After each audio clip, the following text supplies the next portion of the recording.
E hoje, aqui no estúdio, eu recebo a ministra do TST, Maria Cristina Peduzzi, autora do livro O Princípio da Dignidade da Pessoa Humana na Perspectiva do Direito como Integridade. E a nossa entrevista será exatamente sobre esse tema. Olá, ministra, seja muito bem-vinda ao nosso programa. Prazer é todo meu estar aqui, compartilhando aqui um momento de reflexão, né, sobre um tema tão interessante, né, e tão atual, sempre atual. É verdade, ministra. Agora é um tema bastante complexo, né? Agora, diante dessa complexidade, é possível a gente estabelecer uma definição específica para o princípio da dignidade da pessoa humana? Realmente é difícil definir, dada a sua amplitude, né, a sua abstração, a sua generalidade. Eu invoco o saudoso justo filósofo norte-americano Ronald Dworkin, que no seu livro Is Democracy Possible Here, ele diz, e ele identifica as duas dimensões da dignidade da pessoa humana. E diz que ela tem uma vertente que diz com, né, a capacidade que cada um tem de ter direito a invocar sempre esse princípio.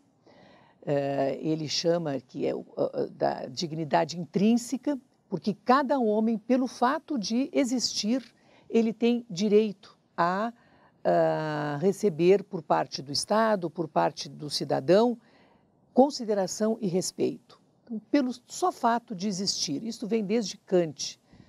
E tem a outra vertente que ele diz que ele chama de princípio da responsabilidade social, e que associa a dignidade à escolha de cada um, às escolhas pessoais. Né? O que eu pretendo para a minha vida, o que eu considero que seja digno para a minha vida. A dignidade está provavelmente ligada à honra, à boa imagem do trabalhador? Sem dúvida, sem dúvida. E acho até que o princípio da dignidade da pessoa humana, ele, de tal forma, ele até se vulgarizou, digamos, que se invoca, não é um princípio que é tão complexo, que é tão importante, até para questões onde existe até uma lei, uma regra jurídica que estabelece uma determinada garantia. Eu digo, aí não há nem necessidade, né? Porque veja que nós invocamos esse princípio muitas vezes para suprir lacunas legislativas. Então, não há uma lei, né, assegurando um determinado direito, não há uma regra jurídica, e eu, com base neste princípio, eu construo uma situação que possa efetivar, não é, o reconhecimento de um direito. Bom, ministra, nós recebemos as perguntas de vários internautas sobre esse tema que foram enviadas para a página do TST no Facebook. Vamos Sim, conferir a primeira podemos. delas? É a pergunta do Múcio Macedo Ferreira.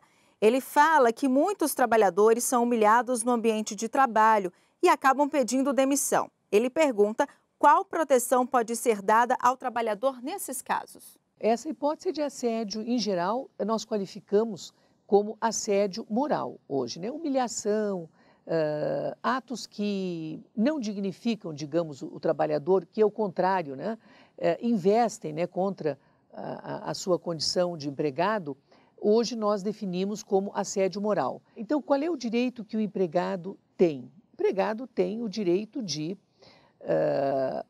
considerar aquela atitude patronal como uma despedida indireta e postular em juízo os consectários de uma despedida sem justa causa, porque indiretamente o empregador está promovendo uma despedida, por iniciativa, ele pretende que seja por iniciativa do empregado, mas na verdade por razão que não é a vontade do empregado. Então, os direitos trabalhistas correspondentes, não é, a uma rescisão sem justa causa, inclusive aviso prévio e todos os demais consectários, e agregado, aí é que está o especial, a uma reparação por danos morais, porque o assédio moral, se configurado efetivamente, ele enseja, além das reparações de natureza trabalhista, ele enseja uma reparação de natureza civil pelo empregador, que tem previsão na Constituição, que tem previsão no Código Civil e que diz com a responsabilidade civil do empregador, né, que deve responder por atos ilícitos praticados no contrato de trabalho. Temos mais uma participação de internauta. Agora é do Idel Socorro. Ele disse que trabalha como gari e não recebe o equipamento de proteção individual e já foi até de chinelo de dedo coletar o lixo. Ele quer saber a quem deve recorrer e como deve fazer uma reclamação. Uma conduta desse tipo, ministra, afeta diretamente a dignidade do trabalhador, né? Claro, sem dúvida. Isso é obrigatório, né? O fornecimento de todos os mecanismos de proteção disponíveis, né? Então, veja, o que ele pode fazer nessa situação? Nós todos sabemos que na Justiça do Trabalho ainda existe o jus postulante. Ele pode ir, inclusive, diretamente à Justiça do Trabalho. É melhor que vá com um advogado constituído.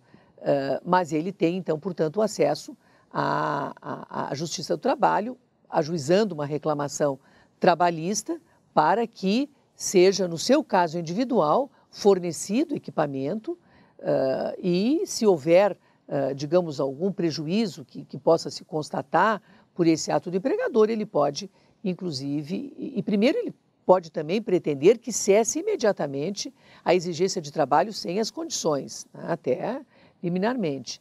E se lhe causou alguma lesão, ele pode até postular a reparação por dano moral, mas tem que comprovar aí que houve culpa e que, enfim, ele sofreu alguma lesão por isso. Então, sempre ele terá o caminho de ir à Justiça do Trabalho.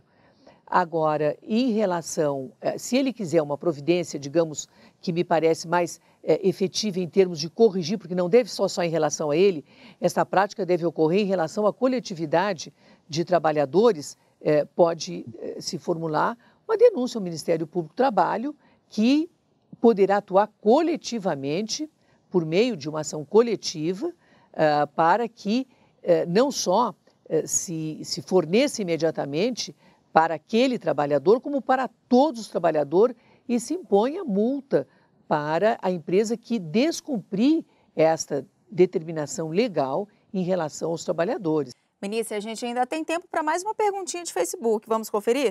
Sim. Dessa vez é de uma empresária. A Sirlene Brandão está em dúvida sobre como agir quando um trabalhador pede para sair, mas pressiona o empregador a fazer um acordo para receber vantagens.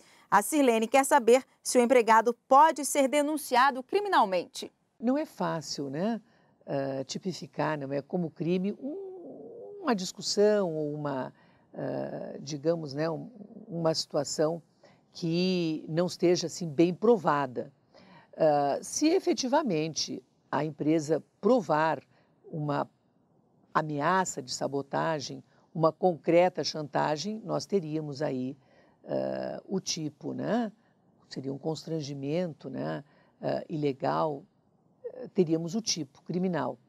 Agora, muitas vezes, dependendo até da função do empregado, uma mera proposta de percepção de vantagens indevidas pode ser resolvida, né?